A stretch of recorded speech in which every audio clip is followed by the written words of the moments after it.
பாக்கியராஜ் அவருடைய இறப்புக்கு நான் ஏன் நேர்ல போல தெரியுமா, ராதிகா அவங்க சொன்ன விஷயம் அப்படின்னு சொல்லி ஊர்வஷி அவங்க ரொம்பவே கலங்க பேசியிருக்காங்க. திரைக்கதை மன்னன் பாக்கியராஜ் அவர் மறைஞ்சு சில நாட்கள் கடந்துருச்சு.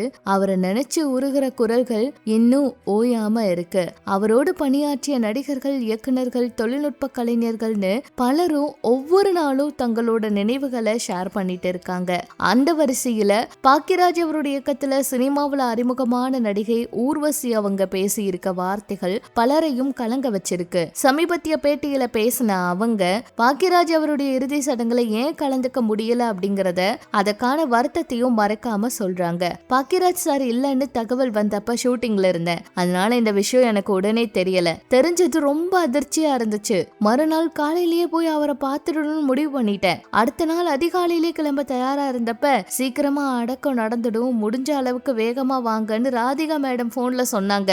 அதை கேட்டதும் அவசரமா புறப்பட்டேன். ஆனா நான் பாதி வழியில போயிட்டு இருந்தப்ப அடக்கம் முடிஞ்சிடுச்சுன்னு சொன்னாங்க. அந்த நிமிஷம் என்னால அதை ஏத்துக்க முடியல. காரை திருப்பி வீட்டுக்கே வந்துட்டேன். அவரை கடைசியா கூட பார்க்க முடியலன்னு நினைச்சாலே இன்னும் மனசு வலிக்குதுன்னு கண்கலங்க பேசினாரு. அதுக்கப்புறமா அவங்களுடைய வீட்டுல பல பேரும் பாக்கியராஜ் அவரை பத்தி பேசுறத பார்த்ததாகவும், ஆனா தன்னால் அப்படி பேச முடியல அப்படின்னும் மனசு ரொம்ப வேதனையோட சொல்லியிருந்தாங்க. அவர் உயிரோடு இருந்தப்ப எவ்வளவு பேசியிருக்கோம், சிரிச்சிருக்கோம், நினைவுகள் நிறைய இருக்கு. ஆனா அவர் இல்லன்னு தெரிஞ்ச உடனே கேமரா முன்னாடி நின்று அவரை பத்தி பேசணும்னு சொன்னா என்னால முடியாது. அந்த வேதனையில வார்த்தையே வராது எனக்கு அப்படின்னு பலரையும் நிகழ்ச்சி அடைகிற மாதிரி இந்த விஷயத்த சொல்லியிருந்தாங்க.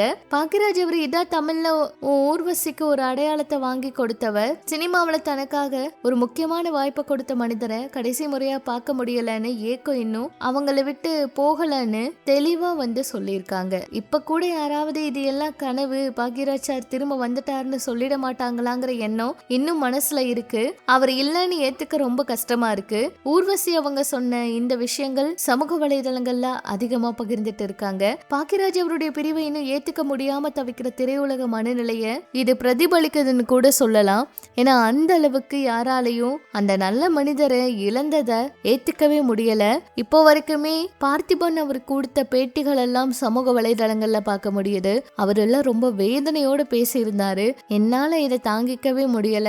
யார் எனக்கு என்ன சாபம் விட்டாலும் நான் அவருக்காக செஞ்சது எல்லாம் உண்மையான விஷயங்கள் அப்படிங்கிற மாதிரி பேசியிருந்தாரு. பிரபலங்கள் ஒவ்வொருத்தருமே இந்த விஷயத்த ரொம்ப வேதனையா தாங்க சொல்லிட்டு இருக்காங்க. இது பற்றி உங்களோட கருத்துக்களை சொல்லுங்க. இன்னும் சினிமா, அரசியல் தகவலை தெரிஞ்சுக்க நம்ம சேனல் கூட இணைஞ்சிருங்க.